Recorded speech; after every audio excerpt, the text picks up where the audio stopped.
खबर अमेठी से है, जहां बदायूं से पटना बिहार तक साइकिल यात्रा पर मोहन यादव निकले हैं। उनका कहना है कि संविधान को बचाना है, समाजवादी पार्टी की सरकार को बनाना है। साथ ही आगे उनसे जब बात की तो उन्होंने कहा कि अखिलेश यादव और तेजस्वी यादव को लोकसभा चुनाव में विजय दिलाने के लिए जनसंपर्क कर रहे हैं। जब हमारे संवाददाता इशराक अहमद ने उनसे बात की तो मोहन यादव ने क्या कुछ कहा, आपको सुनवा देते हैं। 2024 के लोकसभा चुनाव का लेकर बिगुल बच चुका है और 2024 का चुनाव लोकसभा बहुत ही नजदीक आ चुका है। इसी क्रम में हर पार्टी के कार्यकर्ता, हर पार्टी के पदाधिकारी अपनी अपनी जोर आजमाइश में शुरू हो चुके हैं। वैसे अगर बात करें अमेठी में, तो यहाँ भी जिस तरीके से राजनीति गर्माहट में आ चुकी है, क्योंकि कल 19 फरवरी को भारत जोड़ो न्याय यात्रा राहुल गांधी की अमेठी पहुंच रही है। वहीं दूसरी तरफ अमेठी से सांसद, मौजूदा कैबिनेट मंत्री स्मृति ईरानी भी अमेठी अपने दौरे पर आ रही हैं और उसके बाद 22 फरवरी को अपना गृह प्रवेश करेगी। इसी क्रम में आज हम मौजूद हैं अमेठी जनपद के वीआईपी क्षेत्र बेचल के अंदर, जहां पर एक समाजवादी का छोटा कार्यकर्ता, अभी उम्र अगर बात की जाए तो बहुत ज्यादा से ज्यादा उम्र उनकी 22 से 23 साल होगी, लेकिन उनके जज्बे को अगर देखा जाए तो उस पर एक लाइन याद आती है कि पंखों से कुछ नहीं होता साहब, हौसलों से उड़ान होती है। मैं बात करना चाहूंगा इनसे कि किस तरीके से ये साइकिल यात्रा लेकर कहां से निकले हैं और कहां तक जाएंगे, ये इनसे खुद ही बात करते हैं। आइए मैं इनसे बात करवाना चाहता हूँ। भैया, क्या नाम है आपका? मोहन यादव। बहुत बहुत स्वागत है आपका हमारे R9 न्यूज चैनल में। जिस तरीके से आप साइकिल यात्रा कर रहे हैं, ये साइकिल यात्रा आपकी कहाँ तक जाएगी? ये साइकिल यात्रा हमारी ग्राम बेलाटांडी से, मेरा डिस्ट्रिक्ट बदायूं है, और ये बिहार पटना तक जाएगी। अच्छा, क्या इसका उद्देश्य है जिस तरीके से आप साइकिल यात्रा निकाल करके बदायूं से पटना तक जाएंगे या बिहार तक जाएंगे, किस तरीके से? मेरा मेन उद्देश्य है 2024 में पूर्ण बहुमत से यूपी में माननीय राष्ट्रीय अध्यक्ष अखिलेश यादव की सरकार आए और बिहार में तेजस्वी यादव पूर्ण बहुमत से अच्छी सीटों से वो जीते। लेकिन जिस तरीके से अगर बात करें भाजपा की, तो 2019 की बात करें या 2014 की बात करें, जिस तरीके से अपना उन्होंने एक पैठ जमाया है पूरे हिंदुस्तान और हिंदुस्तान का सबसे बड़ा सूबा जो उत्तर प्रदेश है उस पर, तो कहीं ना कहीं ये पार्टियां, क्या लगता है कि जोर आजमाइश में कहां से कमजोर दिख रही हैं? इन्हें ऐसे ही दिख रहा है कि ये छोटे छोटे गांव शहरों में अपना प्रचार कर रहे हैं। बड़े बड़े मंत्री, बड़े बड़े प्रधानमंत्री, मुख्यमंत्री बड़े छोटे छोटे गाँवों में जा रहे हैं। इससे ही पता लग रहा है ये कमजोर हो रहे हैं। हाँ, ऐसे ही पता लग रहा है। अच्छा, अगर मैं बात करूं जिस तरीके से आपकी अभी उम्र, लगभग कितनी उम्र आपकी होगी? हमारी 23 ईयर। हाँ, ये उम्र मान के चलिए कि एक पढ़ाई की होती है, एक तरीके से ग्रेजुएशन हासिल करने की, शिक्षा हासिल करने की होती है, तो आपको ये जो नेतागिरी का भूत चढ़ा है, कहाँ से चढ़ा? ये क्या सोचकर आप, मतलब इस तरीके से कि समाजवादी का इतना बड़ा बैनर लेकर के और आप बदायूं से पटना जा रहे हैं, क्या सोच करके?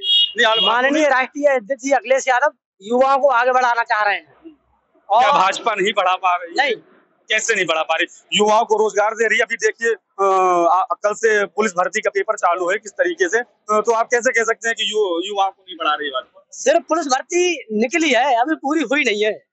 और अभी पिछला पेपर वो किसका था, उसका नाम भूल गए हम। शिक्षक भर्ती का। हाँ, वो भी पेंटिंग में चल रहा है कब से। और जो भी पेपर लीक हुआ है, ऐसे ही आरओ और एआरओ। हाँ, ये नाम भूल गए, ये भी लीक हो गया। ऐसे ही लीक होते रहेंगे। और जैसे यही देख लो, आर्मी की भर्ती 10 साल में एक बार तो निकली है, वो भी 4 साल के लिए। क्या फायदा है युवा? इससे कह रहे हैं युवाएं मजबूत होंगे 4 साल में। अगर एक युवा के पास इतना बड़ा बैंक बैलेंस हो जाएगा तो क्या दिक्कत है उसमें? जिस तरीके से मतलब उनका, भाजपा का कहने का मतलब ये है कि 4 साल जब युवा काम करेगा उसके आगे भी उसको बेनिफिट मिल जाएगा, किसी भी नौकरी में वो जा सकता है, मतलब कोई भी नौकरी कर सकता है वो उसके रिटायरमेंट के बाद। तो पहले एक बार में ही दे दो ना 15 साल की, जो जैसे पहला सिस्टम था वैसा ही रहना। तो दोबारा नौकरी देने की जरूरत है? जब तुम एक बार में नहीं दे सकते हो तो दोबारा में क्या दोगे? एक बार में नहीं 15 साल की दे सकते हो या 18 साल की, तो दो बार में तुम क्या दे दोगे नौकरी? जब एक बार में ही चांस नहीं मिलता आदमी को, तो युवाओं को दूसरी बार में क्या चांस मिलेगा? और माननीय राष्ट्रीय अध्यक्ष अखिलेश यादव ने युवाओं को अधिकतर शिक्षा सस्ती की है और उन्होंने शिक्षा पे बहुत ध्यान दिया और नौकरियां भी बहुत निकाली थी अपनी सरकार में। अभी तेजस्वी यादव अभी उप मुख्यमंत्री थे बिहार से, उन्होंने अभी शिक्षक भर्ती यूपी के युवाओं को मौका दिया और वो वहाँ टीचर बन के आज नौकरी कर रहे हैं, रोजगार पा रहे हैं। और यहाँ मंदिर में घंटा हिला रहे हैं, सिर्फ घंटा भी नहीं हिलवा पा रहे हैं सही से। अच्छा, अगर बात करें कि किस बिरादरी से आप बिलोंग करते हैं जो आपको समाजवादी में आना पड़ा? यादव। यादव। हाँ।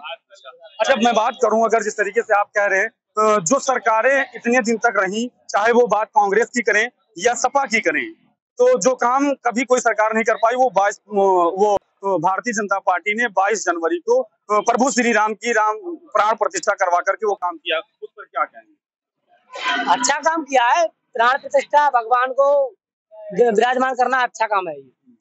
पर इसका ये मतलब तो नहीं है कि भगवान के नाम पे व्यापार करो, भगवान के नाम पे वोट मांगो।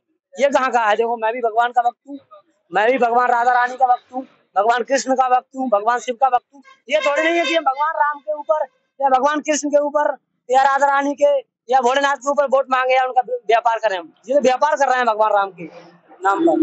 तो कितने दिन हो गए आपको निकले हुए बदायूं से, और आप बिहार जाएंगे तो कितने दिन हो गए और कितने दिनों में सफर पूरा कर पाएंगे आप? मैं 14 तारीख को निकला था दोपहर 1 बजे और आज 18 तारीख है, वही 4 दिन हो गए लगातार चलते हुए। तो कितने जनपद अभी आप कवर कर पाए हैं? यहाँ से लेके हमारे यहाँ तक जितने जनपद पड़ गए वो रास्ते में गिने तो है नहीं हमने। हमें तो सिर्फ बिहार, मेरा टारगेट है सिर्फ बिहार पटना तक। रात्रि का अगर मतलब रात में भी चलते हैं कि दिन में क्यों चलते हैं? सिर्फ दिन में चलते हैं, जब तक मुझे लगता है कि यहाँ ठहर जाएं, जहाँ मतलब सही लगता है वहाँ रुकते हैं।